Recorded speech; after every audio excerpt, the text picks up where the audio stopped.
Il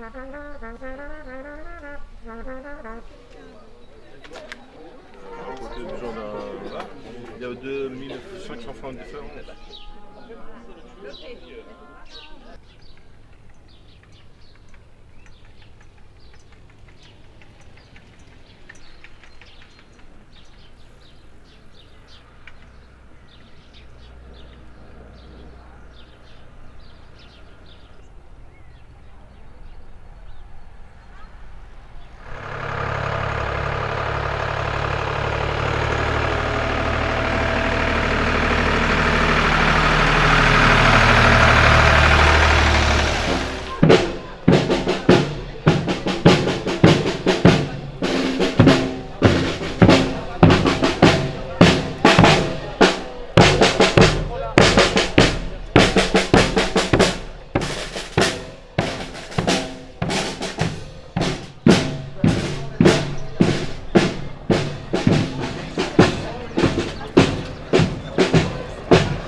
Non, tu es beau. C'est bien. Bonsoir. Bonjour. Même chose de l'autre côté. Hop. Super. Adrénaline. Et on marche tout de suite. Hein. Pas vite, s'il vous plaît, percu. Hein. Parce que c'est un court. Pas vite. Pour ça, le poste, c'est magnifique. On y va. On marche tout de suite. Non, on fait la transition et on commence à marcher. On y va. Ah, et...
Bardonnay qui a favorisé la manifestation, ainsi que la commune de Plan-les-Ouates qui lui a apporté son soutien.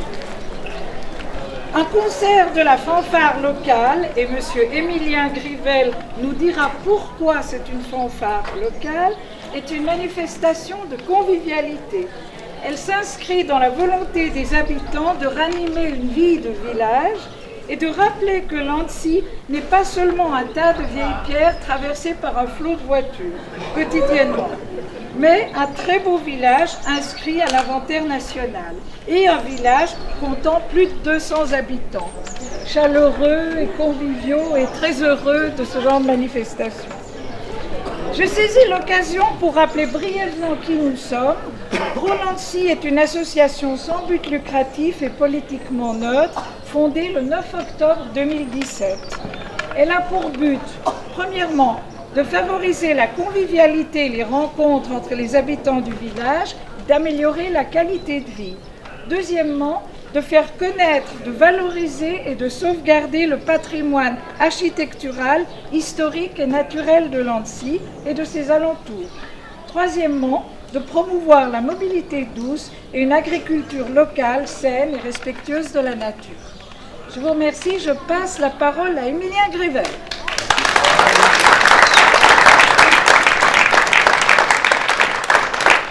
Bonjour à tous, je me joins aux remerciements de Ruth concernant cette magnifique prestation de la fanfare qui nous a réjoui le cœur. Et si c'est moi qui prends la parole maintenant, c'est pour des raisons historiques. La fanfare de Plan-les-Ouates revient sur ses terres d'origine. Qu'est-ce que ça signifie? Ça signifie qu'au XIXe siècle, plus exactement en 1883, un instituteur de Comzières a fondé la première fanfare. Et cette première fanfare, je ne peux pas parler plus fort. Approchez-vous. Et approchez-vous. La première fanfare était la fanfare de Composières et Collonges-sous-Salève. D'où un lien transfrontalier très important, parce qu'à l'époque, les liens avec Collonges étaient encore plus forts que maintenant. Il y avait le tram qui allait jusqu'à Collonges. Et encore maintenant, vous avez des gens qui travaillent des deux côtés de la frontière. Bon, alors cette fanfare a fonctionné de 1883 à 1896, puis il y a eu un problème et les activités se sont arrêtées. Mais à l'époque, il y avait jusqu'à 60 musiciens et les communes de Collonges et Bardonnay ont donné une subvention de 1000 francs de l'époque, pour l'achat des instruments. Donc ça, c'est le début de la fanfare. Après quoi, il y a eu un vide sidéral et qui a été rompu en 1912, au moment où mon grand-père, Jules Balthazar, dont la maison se trouve ici en face, a été aussi nommé instituteur à Comzières. Et en tant qu'instituteur, il jouait de l'instrument de musique, etc. Et c'est lui qui a relancé la fanfare et c'est devenu la fanfare de Composières. Et il a été président de cette fanfare de 1912 à 1938, l'année de sa retraite. Parallèlement, depuis 1922 jusqu'à 1946, il était président de la Fédération des fanfares du canton. Donc c'est un personnage qui a joué un rôle très important et la fanfare se produisait comme elle est en train de se produire maintenant dans les différents hameaux de la commune. Elle allait aussi beaucoup plus loin. Par exemple à Rozon, un jour il y a eu une fête, une foire horticole, donc la fanfare est venue animer ça. Une autre fois c'était la foire au Longeau, également à Rozon. La fanfare se produit également au moment des promotions, également quand il y a des mariages, également quand il y a des sociétés de jeunesse, que ce soit la société de jeunesse de Bardonnay ou celle de Plan-les-Ouates, la Solide par exemple. Donc il y avait toujours des activités où la fanfare était partie prenante. Voilà. Je passe maintenant à l'étape suivante, c'est quand, j'ajoute encore qu'en 1922, la fête de la Fédération a eu lieu à Lancy, dans la campagne des Micheli, donc à la sortie du village. Là. Et les répétitions se sont faites pendant longtemps à la petite école de Lancy qui se trouve à Fémé. Donc il y a des liens très forts entre la fanfare et Lancy.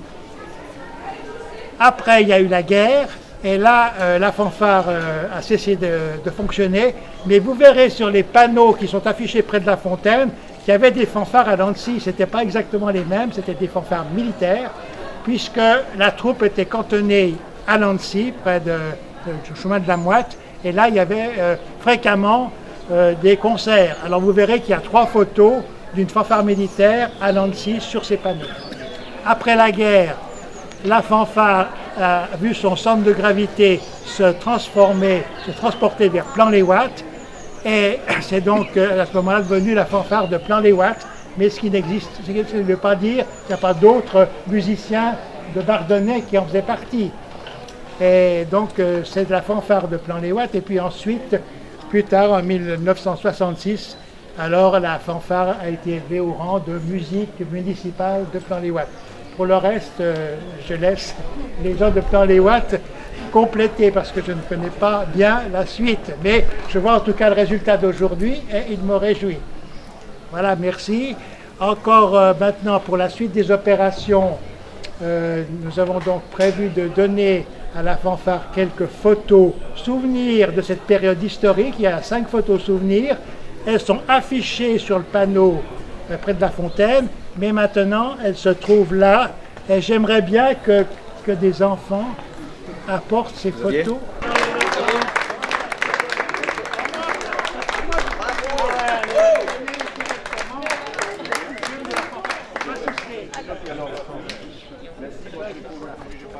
Attention avec le... Alors, non, ouais, Au fêté. Voilà. merci beaucoup, merci beaucoup. On les prend, et puis, parce qu'avec les mains occupées, on ne peut pas jouer. Non, c'est le moment de parler. Merci, monsieur Ribel. Je vous en prie. Félicitations. La mort. C'est un Barolo.